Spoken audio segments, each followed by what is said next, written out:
Chapter 5. POV Damon. Her scent surrounded me, and with her soft curves pressed against me, I couldn't resist temptation.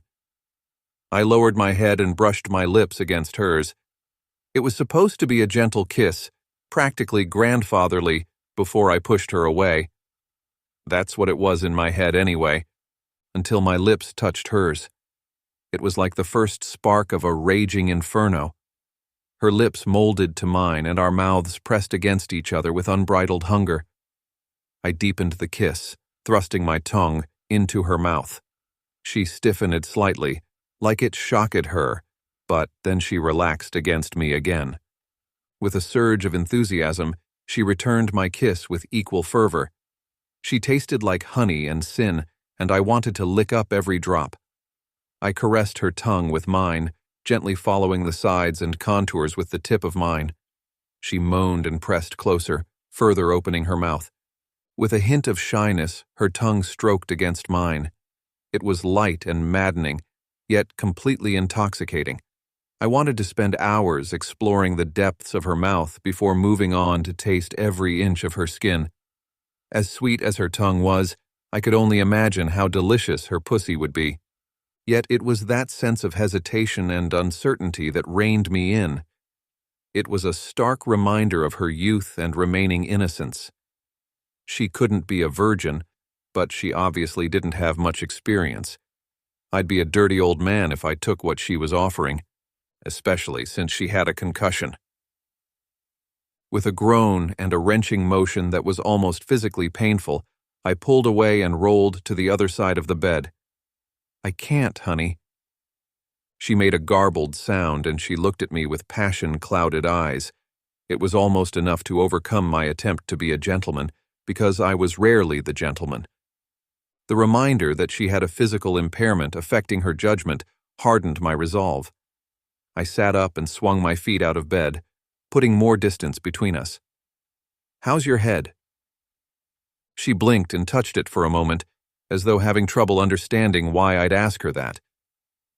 Slowly, her hand fell to her lap, and her cheeks flushed. She couldn't meet my gaze. "I'll be fine." I nodded, though she wasn't looking at me. "Do you want me to walk you back to your room?" She shook her head, still not looking up at me. "No." "You should lie down.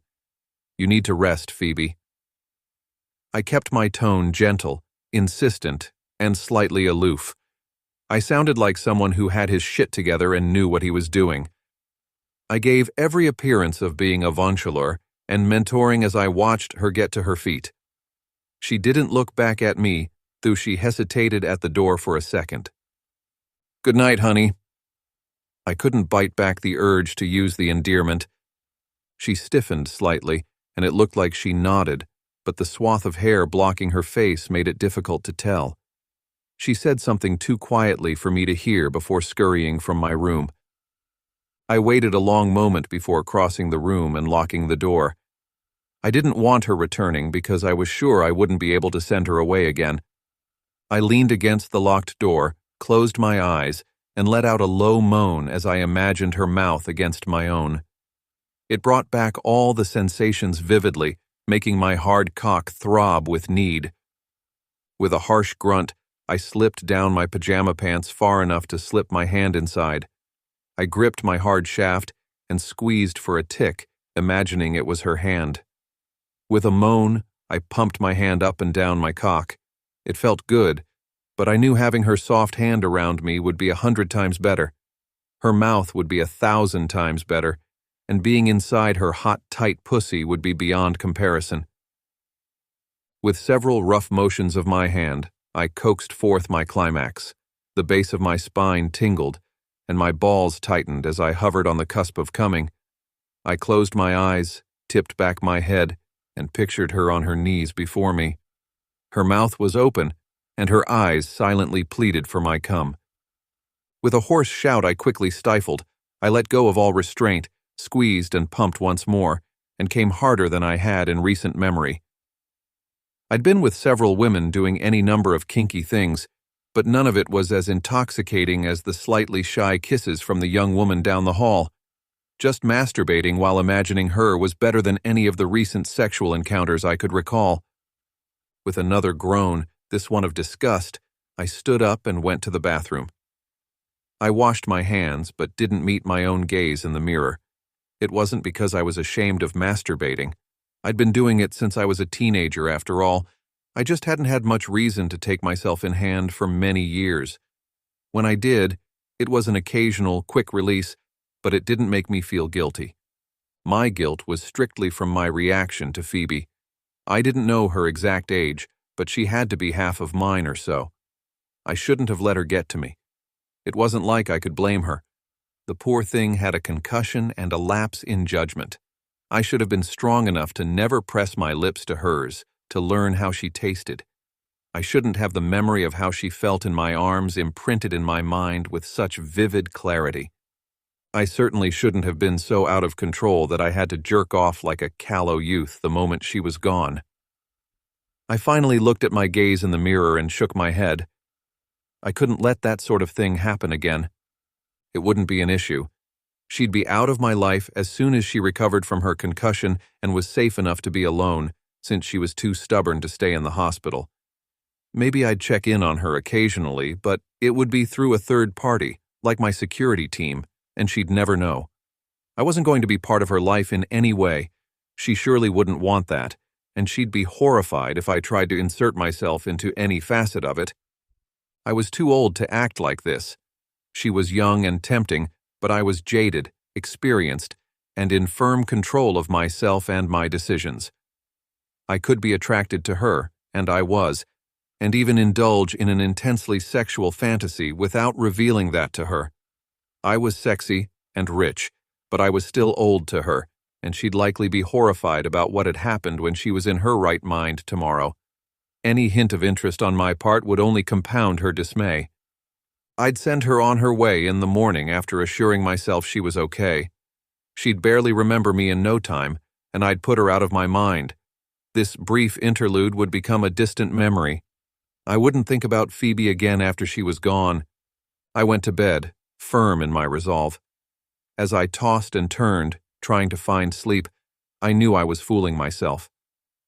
For whatever reason, Phoebe had caused me to shake off my numbness and start to feel again. The best I could hope for was she was simply a catalyst for an internal process that had been about to happen anyway. Surely, I didn't need the woman herself to feel alive again. No, I refused to need anyone like that. My divorce and a string of relationships with women more interested in my wallet than me had taught me the folly of expecting to find or experience true emotions with my sexual partners. It was all a business transaction, and it was far more sensible to recognize and treat it like that right from the start. If Phoebe herself was crucial to my reawakening, I'd find a way to keep her in my life that was structured like a business deal. Pragmatism was far better than useless hope that was always destined to die in a blaze of disappointment. Of course, I didn't need the woman. I had everything, and I needed nothing, except a legacy. The thought stayed in my mind for rest of the night as I tried to sleep. It never came, but I was awake to hear her door clicking around 5 a.m., and I was out of bed in an instant. All my good intentions and plans were abandoned as I rushed from my room, anxious to keep her from slipping out of my life without a trace. Chapter 6. POV Phoebe. The accident was going to kill me. Not the injuries from the event, but the embarrassment I experienced after throwing myself at him. It had to be the concussion. There was no other explanation for my uncharacteristic actions. I was going to die from humiliation. That kept me from sleeping, so I was up and ready to leave very early the next morning. I was sore and stiff, so I moved slowly. I wasn't trying to sneak away. I was just being quiet out of consideration, and a wish to avoid another interaction with Damon. I should have expected you to sneak out. His disapproving voice sounded behind me as I carefully eased open the doorknob on the front door. I let out a startled yelp and whirled to face him. What's the matter with you? Why are you sneaking up on me and giving me a heart attack? He had his arms crossed over his chest. I couldn't help noticing he was still bare from the waist up, forcing me to look away as my clit pulsed at the tempting sight. And he shook his head. I'm not the one sneaking out like a child. Are you really running away from what happened? What happened? I had a car accident and you insisted I stay here. I spent the night and now I'm leaving to take care of business. I'd decided somewhere around 3 a.m. that plausible deniability was the way to go.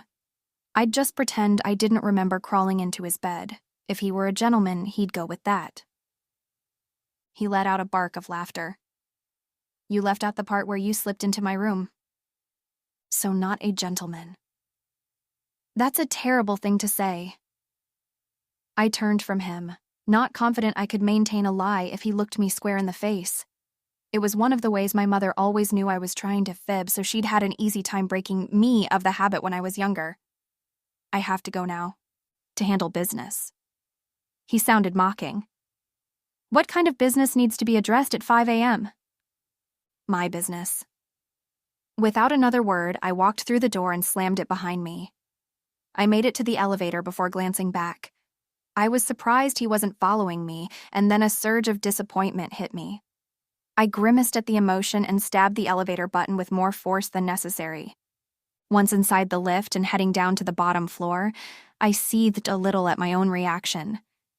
I didn't really want him chasing after me, especially after he'd rejected me. So why was I irked that he'd just let me go? He obviously didn't want me. He had kissed me first, though. Clearly, he wasn't immune to the attraction. He was just trying to do the right thing, which was what I should do. I needed to set aside all thoughts of the handsome rich guy who'd hit me with his car, saved me against my will, kissed me senseless, and let me walk away.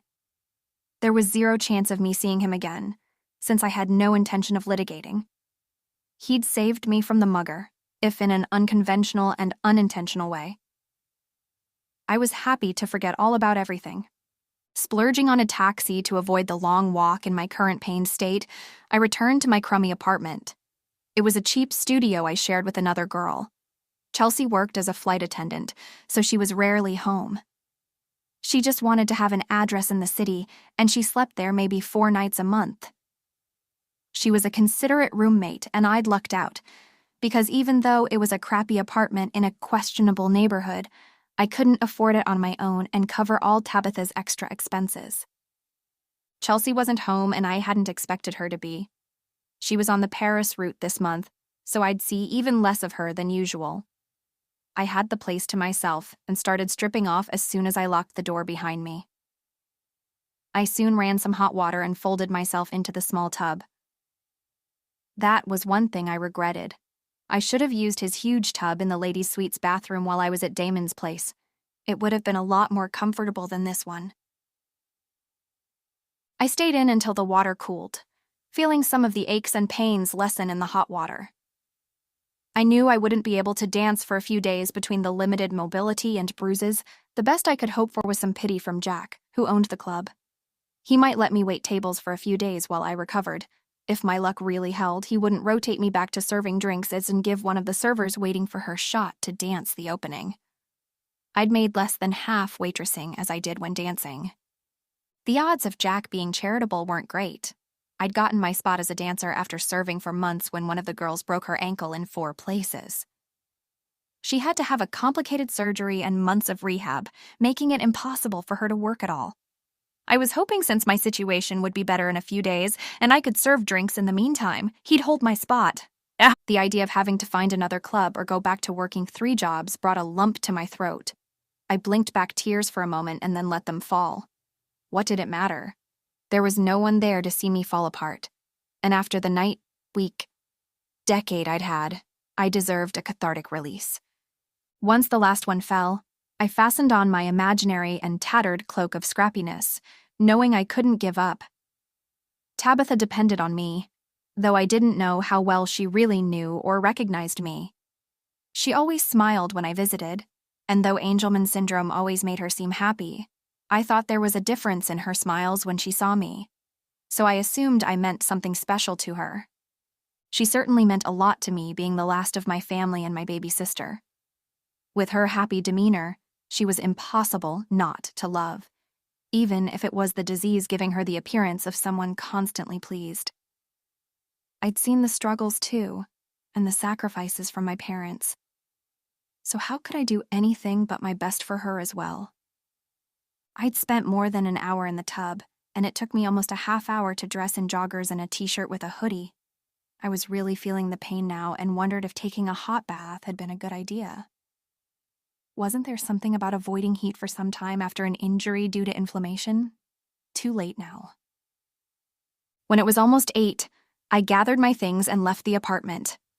I moaned with the first few steps before gaining control of the reaction. My spine was on fire, and each step jolted through me, but I was able to hide that. I didn't like anyone knowing my private thoughts, suffering, or struggles. The bus stop was 2 blocks away, and I reached it quickly. I put in my earbuds and pretended to be paying attention to my phone, but I was also watching everyone around me.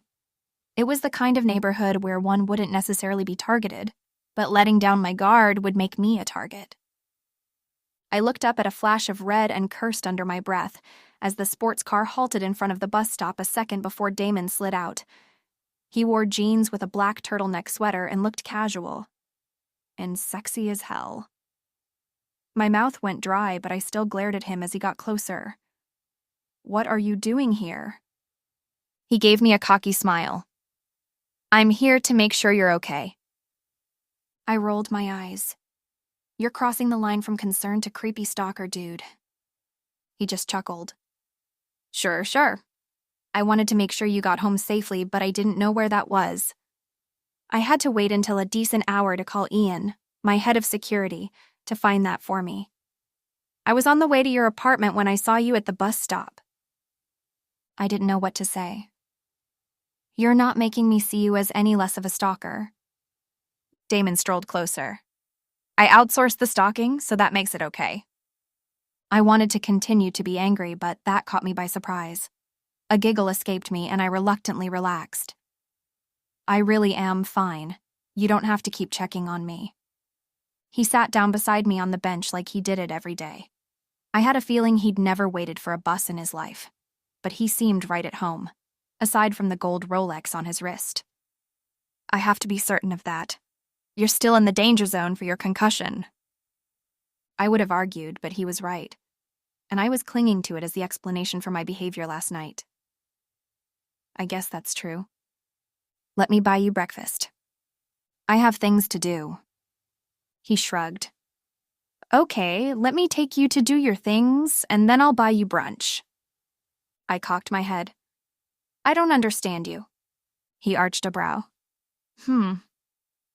Don't you have companies to raise or dreams to crush?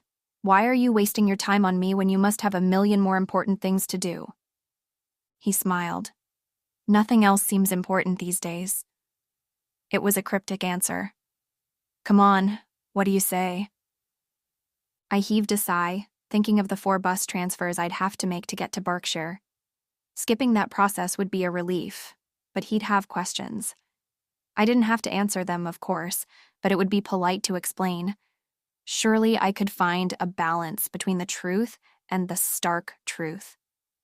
He didn't have to know how tightly I was hanging on to my frayed rope. Well, okay, thank you. Chapter 7. POV Phoebe. It was strange to be riding beside him in the car that had hit me without the lingering resentment I'd felt when he drove me to his house. I directed him to make the last turn, and he drew up to the magnificent iron gates of Berkshire. It looked like a quaint English manor home, complete with rolling green hills and the ornate fence around the property. When I considered the fence was there to keep the people in the walls from escaping so they wouldn't hurt themselves, it wasn't so cheerful. He seemed confused about why we were there, but he gave my name to the attendant and pulled up the long driveway. When he reached the visitor parking lot, I hopped out without waiting for him. I'll be back shortly. I rushed inside, at least as much as I could rush with my battered body, not wanting him to know too much about my errand.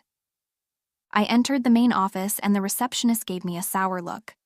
In the 12 years my sister had been a resident of Berkshire, I don't think I'd ever seen Gladys smile. I nodded to her and started to open my purse. I need to make a payment for Tabitha Turlington. I know who you are. There was a faint trace of disapproval in her tone when she added, Mr. Carey would like to see you. My stomach dropped at the news. He only ever wanted to meet with me for bad things. Either something was wrong with Tabitha, or they were raising the rates, or he was going to lecture me about hitting the cutoff point for payment again. It was like going to the principal's office when I had to face the director. I swallowed the lump in my throat and nodded. Gladys made the call and directed me back in under a minute. I knew the route, having been forced to meet with Mr. Carey a few times since becoming Tabitha's guardian. The plush carpet cushioned my steps, making me wonder how much of the exorbitant fees went to caring for the patients, and how much went to projecting this lavish image.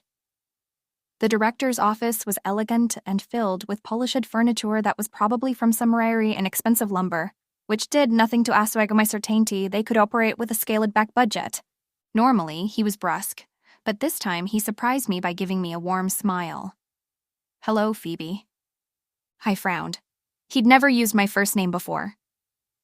Hello, Mr. Carey. He waved to a ceramic pot on the desk. Coffee? I shook my head. No, thanks. I'm in a hurry. You must need to rest before work. He tutted in sympathy. My frown grew. I'd never told him I worked nights. That sinking sensation returned to my stomach as I cautiously took the chair he indicated. It jarred my back, making me wince, but I tried to hide my pain. To my surprise, he leaned against the corner of his desk instead of sitting down behind it. That brought him much closer. Too close. He was in my space, and I felt a disadvantage with him looming over me. Did you get the email I sent? I shook my head. He sighed. Oh dear. I hate to tell you that the board has voted to increase the fees again. I would have surged to my feet in shock and anger, but that would cause my body to brush against his. Instead, I gripped the chair arms. That's the 4th time in 3 years, Mr. Carey. They can't keep doing this. He shrugged a shoulder. The board members are in this for profit, not compassion. I nearly snorted at the idea he was in it for compassion either. How much? When he named a sum, my eyes widened further. That was just about my grocery budget for the month. I guess I could not eat? His voice was soft, and his palm was clammy when he put it on my shoulder. You look distraught, Phoebe. I shrugged, subtly shifting to discourage his hand from remaining on me. He didn't take the hint. I'll have to find a way to cover it. Tabitha is thriving here. He nodded. She certainly is. She's even learned a couple of words. My heart skipped a beat as I recalled my mom's greatest wish for Tabitha was to hear her say, Mama. It hadn't happened before they died in the car accident. What are they?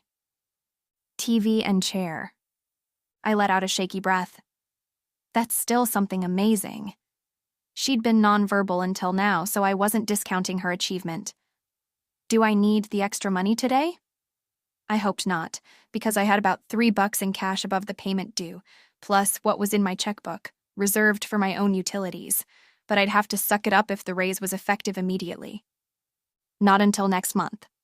His voice dropped, and he moved his hand to cut my bicep. I stiffened, but he ignored that. I might be able to help with the cost increase. I arched a brow. Really?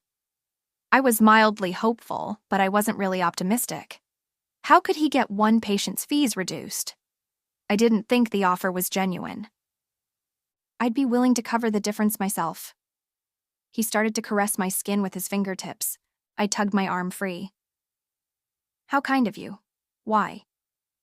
He gave an enigmatic smile. Kindness, as you say. Of course, I wouldn't mind a little quid pro quo. His tone became intimate. I had occasion to see one of your performances recently, Phoebe, and I very much liked what I saw. I'd be willing to pay to see more. Nausea crept up my throat, and I pushed back, dodging his body as much as I could as I got to my feet. That's disgusting. I'm not a prostitute. He was impassive. I know how much you sacrifice for your sister. I'm just trying to help. I narrowed my eyes. I'll find a way to pay for it without your kind of help." He started to frown. "You do realize I can recommend a number of treatment options for Tabitha, including reporting she's not benefiting from living here? I have to turn in quarterly reports to her trust, and they'll likely abide by my recommendations." As his words sank in, I had to ball my fist at my side to keep from slapping him. The other still clutched my purse strap, but I reined in the urge to hit him upside the head with my bag. "How dare you? I won't be blackmailed into sleeping with you." I grabbed my purse, so angry I couldn't think straight. "I'll report you." He laughed. "Good luck. I'm me and you're you. How much weight do you think the word of an exotic dancer will carry?" "How about my word?" asked a sinister voice from behind us. I whirled around, saw Damon standing in the doorway, and couldn't control myself. I was so relieved to see him that I practically ran across the room. I wanted to hide behind him, but I wasn't that pathetic. Instead, I stood beside him. I could feel anger emanating from him. It seemed like Mr. Carey could as well, because he was stiff and pale now. I enjoyed watching him shift from being the one in the position of power to the weak one in the dynamic. "I don't know who you are, but you can't come into my office." "Damon Santos." Damon spoke his name quietly. "If you check your donor roster, I'm sure you'll find the Santos Corporation on it. If not, I can easily arrange to make a sizable donation and become friendly with your board." Mr. Carey further paled. I see." He cleared his throat. "I'm not sure what you think you heard, but it sounded like you were trying to coerce Ms. Turlington into a sexual relationship." The director audibly swallowed. "Not at all. I was trying to brainstorm ideas to help with the cost increase for her sister's care. Being a stripper can't pay well enough to cover all the expenses." He said that with a sly glare at me, his tone dripping with spite. I shuddered, freezing with embarrassment at the revelation. I hadn't tried to hide it from Damon, but I hadn't been forthcoming either. I hadn't planned to mention it at all, since I didn't expect to see much more of him, after he assured himself I was well enough recovered from my concussion to be alone. "The cost isn't your problem, and Phoebe doesn't need your kind of help." He turned to me. "Do you have more business to attend to here?" "I need to make a payment, but I can do that with Gladys." He took my elbow in his hand. "Let's go then." He seemed angry, and his scowl haunted me as we left the director's office without another word. He was glaring, with his jaw set in a way that left me uneasy. I couldn't help thinking he was disgusted to learn what I did for a living. At first, I was humiliated, but by the time I'd paid the monthly fee for Tabitha, all in cash, including a lot of small denomination bills, I was getting angry myself. How dare he make judgments about me and my choices? He had no idea what I'd had to do to keep Tabitha there, and he was in no place to judge me. Screw him and his sanctimonious attitude. I'd tell him just that as soon as we were away from Berkshire. Who needed Damon Santos to look down on me? Chapter 8. POV Damon. It took every ounce of self-control not to return to that smug prick's office and slug him in the face. I was doing my best to control that urge, but it was hard. I would have been outraged if he'd done that to anyone, but especially to my Phoebe. She wasn't my anything. I had to give myself that harsh reminder, which made me clench my hands tighter around the wheel after we'd returned to the car. "Where would you like to eat?" My voice sounded stilted. She was already stiff and jerked upright at the question, seeming on edge. I saw her from the corner of my eye and wanted to reach out to soothe her sore spots when she winced. "I'm not hungry." Her stomach rumbled then. I turned slowly from the wheel to look at her, brow raised. "Really?" She flushed and looked away. "I'm sure you have things to do, and I need to get some rest before my shift tonight." I frowned. "You can't expect to be able to dance tonight?" She glared at me. "I'll do what I must, Mr. Santos." I realized her tone was full of biting anger. At first, I'd assumed she was angry with that jackass director, but I realized abruptly that she seemed furious with me. Why? Did I overstep my bounds? I'd thought she needed help, so I'd stepped in. Not that I could have walked away after hearing that odious creep's threats, no matter to whom they'd been directed. I'm trying to help. She crossed her arms over her chest, glaring over my shoulder. Judging me isn't helpful. I blinked. When did I... You're obviously disgusted by what I do. It's not my first choice, but taking off my clothes and dancing for strangers is still better than working 3 jobs. She bit her lip. Jack's not going to like that. I have to take off some time to heal. Quickly, she looked away, seeming annoyed she'd added that last part. I honestly didn't think I'd done any judging, because I hadn't formed a judgment. I spent a moment contemplating the reality that Phoebe was a stripper. Slowly, nausea unfurled, and a slow anger burned low in my gut. I let out a harsh sigh, struggling to sound calm. I don't like the idea of you dancing. She frowned and stared at me impassively. There's a shock. People like you are so quick to judge. I bit off an impatient sigh. People like me? Rich people who've never had to face ethical ambiguities for the bigger picture? She half shrugged before wincing. I don't care what you think, and you can drop me off at the next corner. I reflexively reached over and locked the car doors, earning myself another death glower. I ignored it. I've worked all my life, Phoebe. I've never taken off my clothes for money, but I wasn't born rich. My folks were comfortably upper middle class, but they didn't hand me a silver spoon. She snorted. Whatever. I don't owe you any justifications for my choices, Santos. Back to the surname. Ouch. The only reason I don't like the idea of you stripping is because I don't like to think of other men looking at you. She stilled and turned to look at me. Huh? I have no problem with stripping or sex work. Making an impulsive decision, I turned at the next intersection, changing our original destination from my favorite brunch place to Flesh. I'll show you. She obviously wanted to protest, but she was clearly intrigued as well. I felt the need to warn her as we pulled up in front of the club a few minutes later. This place goes 24 hours for anything a member wants, but it should be pretty quiet this time of morning. Phoebe clearly didn't understand what I was warning her about. She looked down at her joggers and hoodie. I'm not dressed for a fancy place. I laughed. You're fine. Considering clothing was entirely optional past the bar and dining areas, she was fine. I remembered to unlock the door and she stepped out. I waited as I slid out, wondering if she'd run away. Instead, she finally came to stand near me.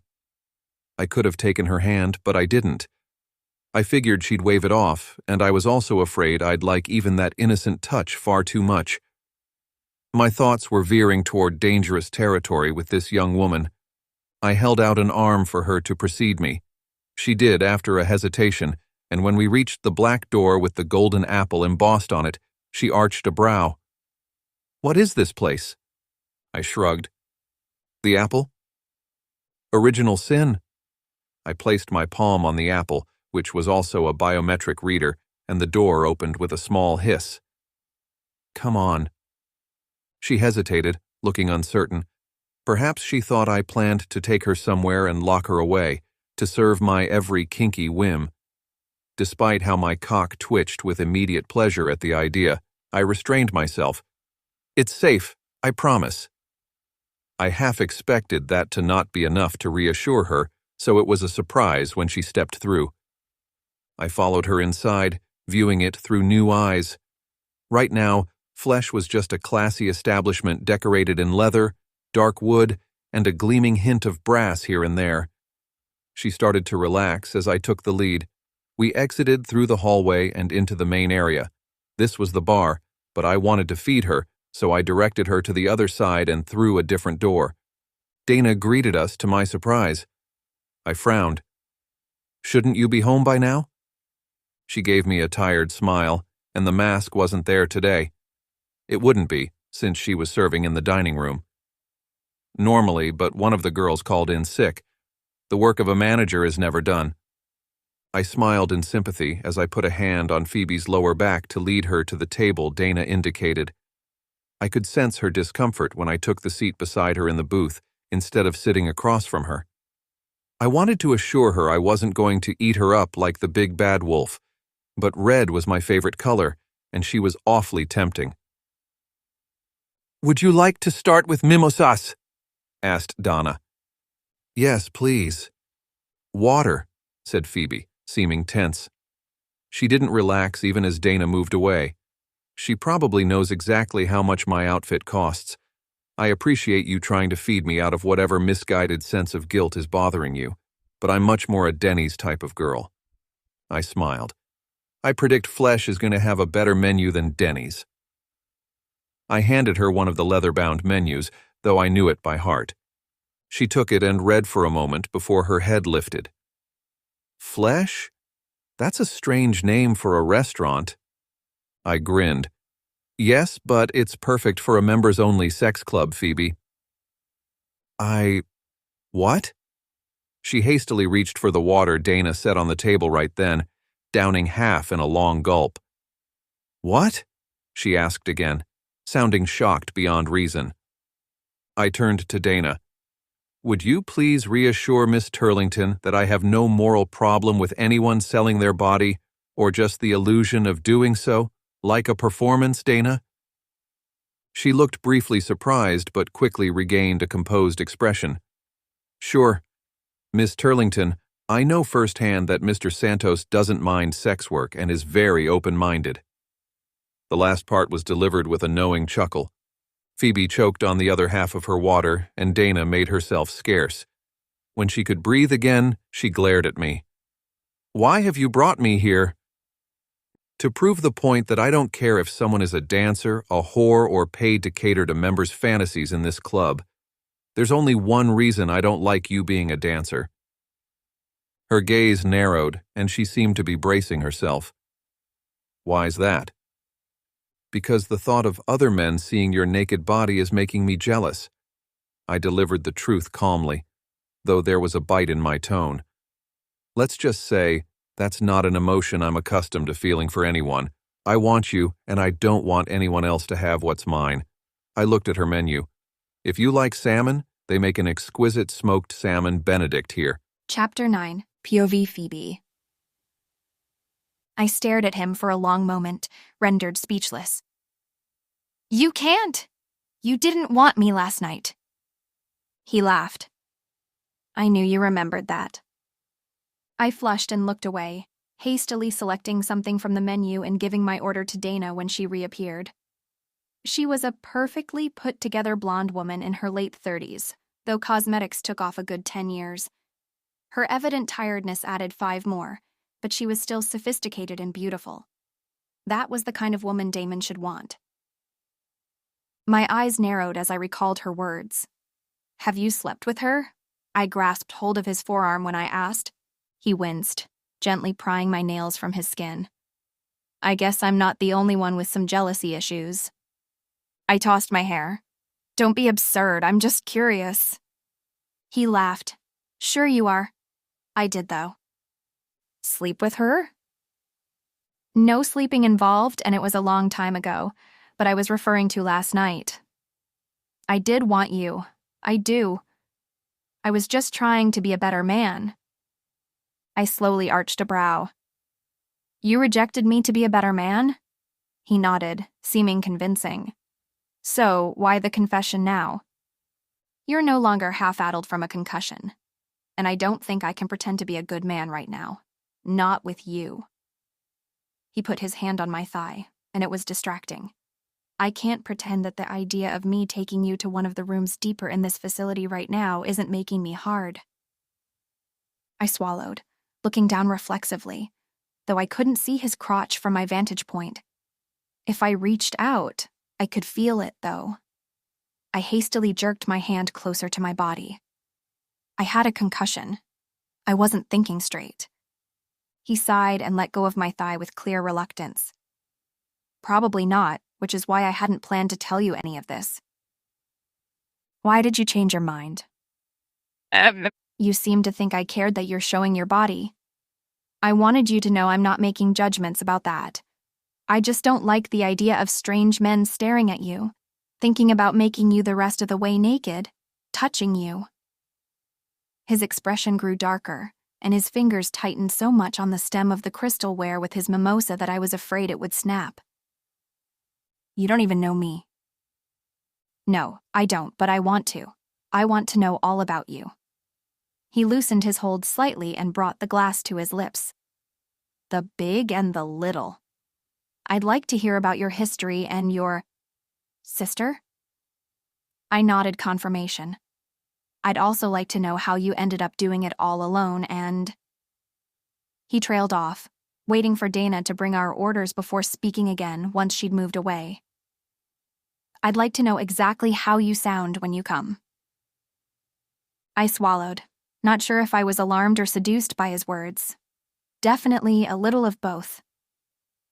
I reached for my glass, startled to see it full again. Dana must have topped off the water at some point, but I'd been too preoccupied to notice. I wondered what she'd heard him saying, but it probably didn't faze her. She worked in a sex club, for heaven's sake. I want to help you by lightening your burdens, Phoebe. I slanted him a skeptical glance. Yeah, how? A little quid pro quo? I shuddered, recalling Mr. Carey's revolting offer. Yet I wasn't feeling revulsion as I imagined giving Mr. Santos what he so clearly wanted from me. I shivered, and there was a hitch in my breathing that I was sure he'd noticed by the way his lips curled upward in a slight smirk. Not exactly. He nodded to my plate. You should eat before it gets cold. I didn't think I'd be able to eat, but the aroma hit me, and I was suddenly starving. I felt like I scarfed down the food with a complete lack of elegance, but when I finished, my belly was full. My mind was still screaming for answers, and it took a great deal of patience to watch the measured way he cut his steak and took bites almost all the same size. It was very precise, and I wondered if he made love like that. No, he'd fuck. I couldn't pretend it was otherwise. If I agreed to trade in my body for whatever he was offering, he'd be fucking me. I'd be selling him that right. It made me queasy to think about it, but how much worse could it be than stripping for a room full of eager men every night?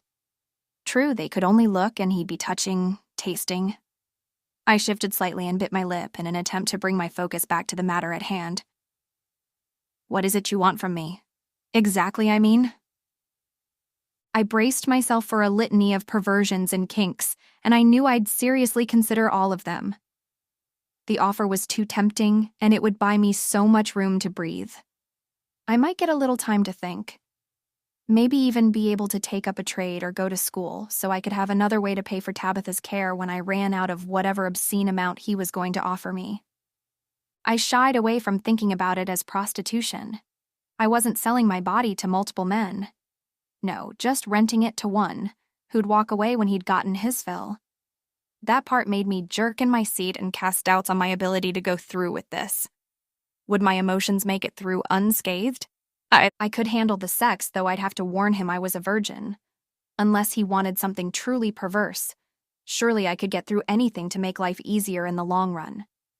I had a feeling I'd enjoy most of what he wanted to do to me. I didn't know the specifics, but I could read it in his heated gaze. He'd barely touched the tip of what he'd want me to do with his sexy, coaxing words, and I was already half ready to jump in and suggest we start now. We were the only ones in the dining room, and would anyone care in a sex club? Phoebe? He sounded amused. I blinked and looked at him again. Huh? You seem 100 miles away. You must have been having some intense thoughts. He winked at me. I let out a garbled sound that neither confirmed nor denied anything. I'm fine. Just thinking. I have an idea of what you want, but I need details. He paused, setting aside his fork and steak knife before dabbing his mouth with the linen napkin. Okay, let's talk numbers. I assume a place like your sister's facility is expensive. I named the 5-figure price tag. That's per month. The trust my parents set up will fund most of it for another 5 years, but I still have to cover the difference. It cost less when they first set it up. The entire trust had been a contingency plan on their parts, and they'd been responsible when they set up the will and structured their assets in a way to help me care for Tabitha as long as possible. I was sure neither of my parents had ever thought they'd actually die and leave me in charge of such heavy responsibilities, though, and certainly not together. He didn't seem surprised. Plus your own living expenses. I nodded. After a moment, he said, I'll deposit $1 million into her trust so it can grow and gain interest. I almost choked. He thought I was worth $1 million? What the hell did he want me to do with to and for him? He must have taken my shocked silence for impassive negotiation. Naturally, you'll live with me for the duration of our agreement, and when it ends, I'll buy you a small apartment in a safe area. I'll also guarantee you an allowance for an additional year past our conclusion. I blinked, feeling fear bubble in me. What exactly do you want for that? I figured it had to be something awful. He must have a horrible kink he couldn't admit to anyone not being paid to handle it. I figured he'd tell me I had to sign an NDA before I could ever hear the details. He gave me a thoughtful look for a moment. I want to fuck you in whatever way comes to me. I want full, unfettered access to your body, and you at my beck and call for the duration of our affair. I eyed him warily. What ways might come to you? I'm not into pain. He gave me an enigmatic smile.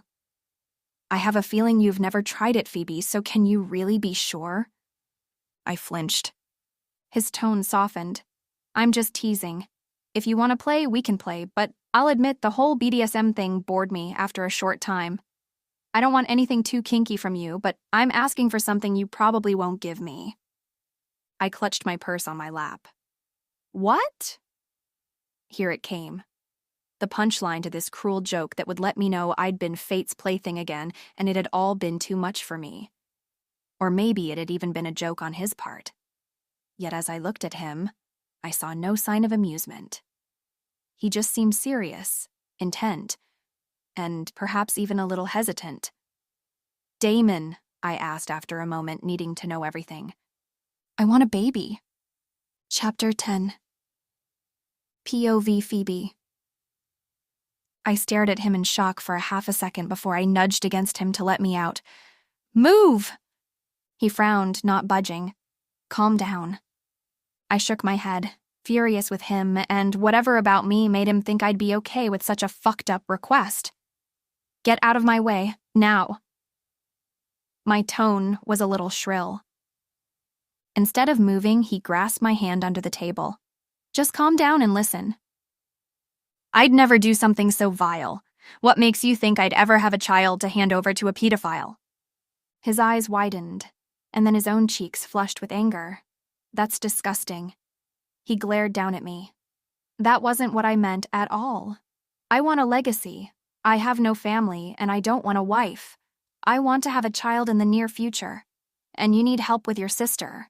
We can both satisfy each other's needs and have a good time doing it. I was still glaring at him, but I calmed slightly. The surge of nausea burning up my throat subsided as I sat staring at him. You just want to be a father? He nodded, still looking pissed at my assumption. I have no words for how abhorrent the idea of that is to me, and that you'd think I could want that. He looked queasy. I bent my head, hiding behind my hair. I'm sorry. What?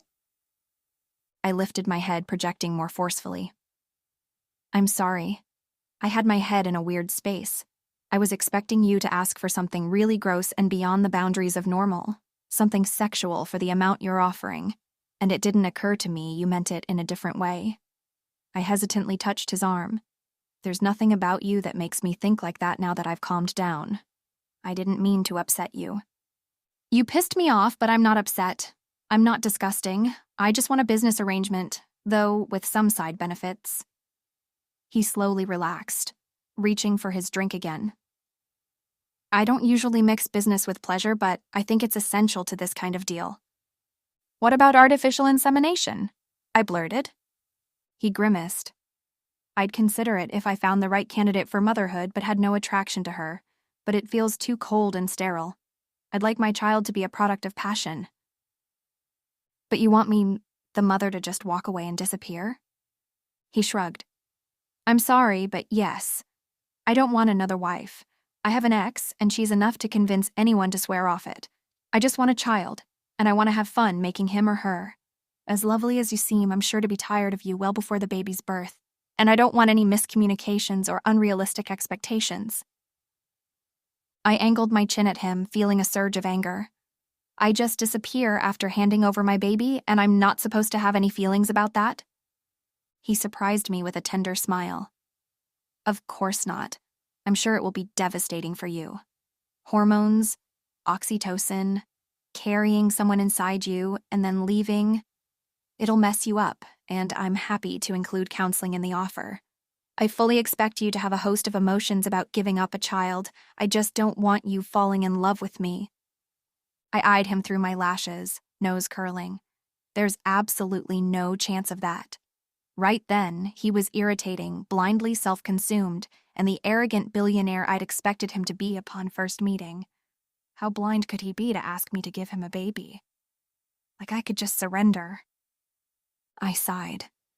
Truthfully, motherhood held no great appeal to me. I knew Tabitha would be my responsibility for the rest of her life, if not all of mine. When would I have time for the usual things, like a family or a husband? I'd never particularly cared for children. Even newborns could barely move me. They were cute and all, but seeing one didn't make me want to have one. I was only 20. Who wanted a baby at my age? Would it be so hard to give him what he wanted? Would you let me know about him or her? I mean, would I have any role? He hesitated. My instinct is no, but maybe I'd be willing to negotiate that once I get to know you better. You'd never be mommy, but you might be a family friend we meet up with once or twice a year. That's the most I can commit to. I nodded, shocking myself that I was actually considering this. But it was such a good opportunity. A year of my life, at most, because I was young and sure to be fertile, and how could I doubt he'd be virile, in exchange for years of security afterward for myself and Tabitha. I didn't want to be a mother or have even more responsibilities. I was sure to care about the kid and be curious, but I couldn't envision it being so gut-wrenching that I couldn't hand over the baby at the end of the deal. As for falling in love with Damon Santos, the thought was completely laughable. He was upfront and forthright, which I had to admire, but he seemed a complete cold fish beyond sex drive. The hubris to warn me against falling in love with him was enough to make me want to show there was absolutely no chance of me being that dumb. I had enough sense to protect my heart, and right then, he wasn't the least bit tempting. Well? Are you ready to toss your drink in my face and storm out? I hesitated, lifting the glass. The deal he envisioned was nuts, but I was just nuts enough to consider it. I took a long drink before setting it down with poise. No. His expression reflected disappointment and resignation. I didn't expect you to actually agree. No, I meant I won't storm out. I need time to think about it. I supposed I should have flatly rejected the option, but it seemed like something to consider. Could I trade a year of my life for the betterment of years to come? Could I give up my child to this man, who could undoubtedly provide the world for his offspring for Tabitha's sake? I had a lot to think about. I'll drive you home and you can call me when you've decided. He didn't bother to pay, so I assumed it went on his member's account. I followed him from the club a few minutes later, pausing to take in a deep breath. The city air wasn't at all invigorating, but it was like a slap in the face and a return to reality. Whatever strangeness we'd discussed in that place would stay there. Out here, I could pretend none of it had ever happened. I could go back to struggling, scrimping, and saving until the next disaster wiped me out to start all over again. I could try to make enough money to eat magically appear, and still pay for the price hike at Tabitha's facility. I could work myself to the bone, assuming Jack even held my spot, for years, until I'd lost my figure, my looks, and all hopes of anything better. I could deal with Mr. Carey every month, walking a razor's edge and at the mercy of his whims. Once his fear of Damon faded, he'd probably try to coerce me again. I could do all that, or I could give Damon what he wanted. I could let him possess my body, which would be no chore at all, and I could let him put his seed in me. I could grow his child in a carefully nurtured environment that required taking care of myself and knowing Tabitha was okay while I did so. I could finally breathe and rest easy for a while. As we reached his car, I put my hand on his shoulder. "I'll do it." He paused in the process of reaching for the door before slowly looking at me. "You're agreeing to the deal?" I nodded slowly. I had doubts. Of course I did. I wasn't an unfeeling monster, and I knew this would cost me emotionally. But I was so tired of struggling that the sacrifice was a worthy trade-off. "I'll do it. I'll give you a baby in exchange for everything you're offering." He stared at me for a half-second, and I wondered if he'd changed his mind. Was he backing down now that I was all in? A slow smile appeared on his face. "You're even better than I expected, Phoebe." He put his arm around me in a half hug. "We're having a baby." I pulled away, reminding both of us, "No, you are. I'm an incubator and a sex partner. You get what you want and I get security. It's a business deal with a side of pleasure, right, Damon?" He seemed to hesitate for just a second, but then he took my hand and shook it like he would a business associate's. "Yes to all of that." "Yes," I said in a shaky voice. I wondered what would come next.